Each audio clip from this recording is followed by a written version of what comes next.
your dreams.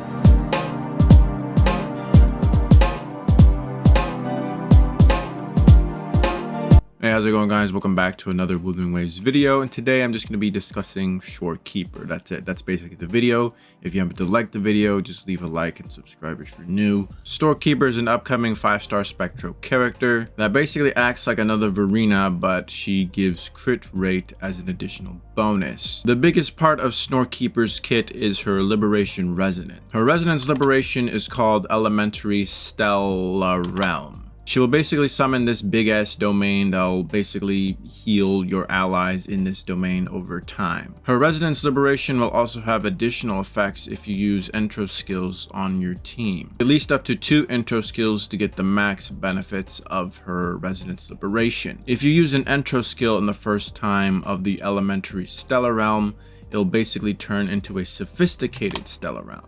This is basically how you can increase your crit rate of your party members. The more energy regen Shorekeeper has, the more crit rate your party will receive.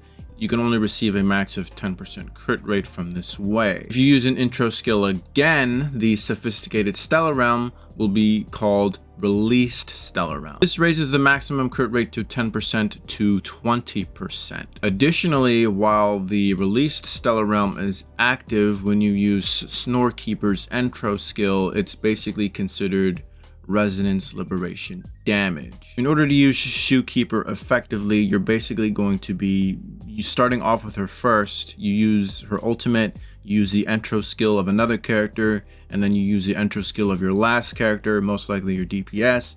And then once your DPS is, done DPSing, you use Shorekeeper's intro skill, and then that's going to be considered Resonance Liberation damage, and rinse and repeat. Other things that Shorekeeper do is that she also has damage mitigation in her outro skill. Basically what her outro skill does is that if you're getting hit or getting juggled by the enemy and you hit the dodge button, your damage basically gets mitigated. This basically triggers a successful dodge, so if you're having trouble dodging in the game, I guess Shorekeeper will help with that. Resonance skill also just basically heals your party members. The stat bonuses that she get will be healing bonus, which is pretty good since she's going to be healing a lot. I do think Shorekeeper will probably be like the Zhongli of Wuthering Waves. I think she's going to do a very fantastic job of keeping your party members alive. Now, as for Shorekeeper's weapon, the weapon itself, I can't find a translation of her weapon anywhere. I just know that it gives her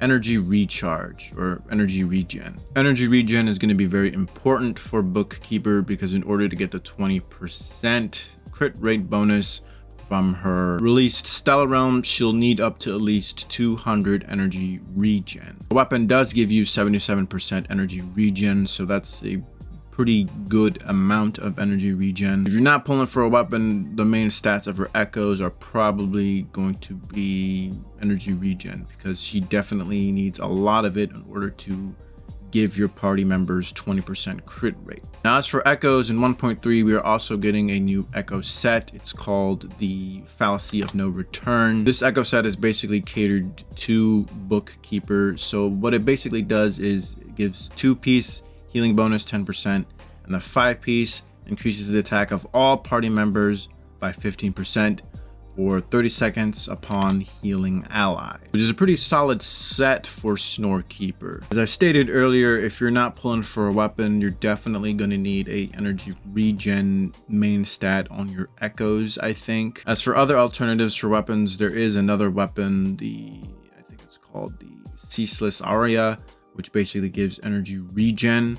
Not as much as her signature weapon, but I guess it's something. When Shorekeeper is equipped with this weapon, basically whenever she heals her allies with a resonance skill, she'll basically restore 8 concerto energy. Now, as for possible team comps that you can run with Shorekeeper, since she is a healer that gives you free crit rate, you can basically slot her in anywhere. She has good utility. As much as I don't really like this term because it's a single player game, I guess I could consider Shorekeeper a must pull. For possible team comps, we got Gigi and Jinxi. If you didn't pull for Gigi, you could probably slot in Tao Chi instead, since Tao Chi does boost resonance skill damage. If you're using a DPS GG, which is possible, especially if you pull for her signature weapon, you could probably run Sanhua with Shorekeeper as well. Zhang Li Yao, Yinlin, Shorekeeper. Zhang Li Yao is free, and he's also pretty good from what I can tell. I know some of you probably pulled Yinlin as well, since she's very hot. You got Jian, Alto, Shorekeeper. Cheng Li, Encore Shorekeeper. If you don't have Encore, maybe Chexia or maybe even Mortefe. Havoc Rober, Tao Chi, and Shorekeeper. If you want to replace a healer, you can basically replace that healer with Shorekeeper if you wanted to, but you do need 3 teams anyway. So I don't really think your Verena or